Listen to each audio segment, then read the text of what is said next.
Hi friends, ఈరోజు మన వీడియోలో మా గార్డెన్లోని ఆనపకాయ హార్వెస్టింగ్ చూసారా ఫ్రెండ్స్. చూడ్డానికి లైట్ గ్రీన్ కలర్లో చాలా ఫ్రెష్గా ఉంది. ఏంటా క్లాత్ ఉంది అని చూస్తున్నారా? కోతులు తినకుండా అలా క్లాత్ తోటి కవర్ చేసాం ఫ్రెండ్స్. స్టార్టింగ్లో మనకి ఇలా చిన్న చిన్న పిందులు వచ్చాయి ఫ్రెండ్స్. పాదుకి ఎలాగా కాయలు స్టార్ట్ అవుతున్నాయని మేము కూడా ఎరువులు బాగా వేసాం. అది కాస్త ఇప్పుడు ఇంత సైజు పెరిగింది ఫ్రెండ్స్. చూస్తున్నారు కదా, నేను చెప్పిన ఆనపకాయ పాద అయితే ఇదే. ఈ మొక్క మరీ పెద్ద సైజ్ ఏం కాదు. మేము దీన్ని మా టెర్రస్ పైన 100 రూపీస్ టబ్లో అయితే పెంచుతున్నాం. సేమ్ టబ్లో మేము ఒక సైడ్కి పుదీనా కూడా వేసాం ఫ్రెండ్స్. చూసారా ఫ్రెండ్స్, పుదీనా కూడా ఎంత ఫ్రెష్గా ఉందో. అలానే మేము పాదుకి ఇలా పైన బనానా లీవ్స్తో కవర్ చేసాం. ఇది మనకి ప్లాంట్కి మల్చింగ్ లాగా పనిచేస్తుంది. అంటే మనకి ఆ మట్టిలో ఉన్న వాటర్ తేమ అలానే ఉండడానికి యూజ్ అవుతుంది ఫ్రెండ్స్. ఇప్పుడు మనకి వచ్చిన ఈ పిందులు మంచి సైజ్ అవ్వడానికి మనం ఈ పాదికి ఎరువులు వేయాలి.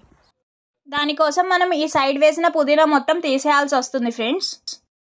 మనం మొక్కలకి ఎరువేయాలంటే ఫస్ట్ పైన ఉన్న లేయర్ మట్టి మొత్తం తీసేసుకోవాలి ఫ్రెండ్స్. మనకి ఇలా రూట్స్ కనిపిస్తున్నాయి అంటే అంతకన్నా ఎక్కువ మట్టిని అయితే మనం తీయకూడదు.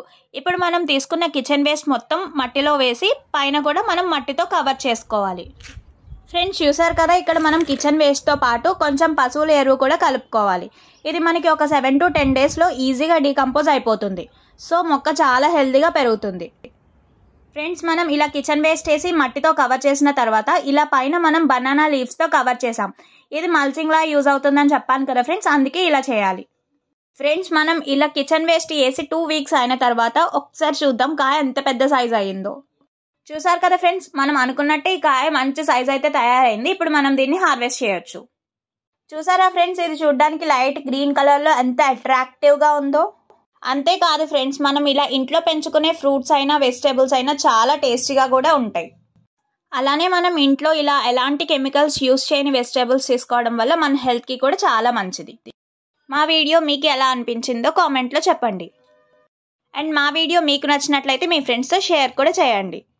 అలానే మేము పోస్ట్ చేసే మరిన్ని ఇలాంటి ఇంట్రెస్టింగ్ వీడియోస్ కోసమై మా లివ్ ఎకో ఫ్రెండ్లీ ఛానల్ని సబ్స్క్రైబ్ చేసుకోండి.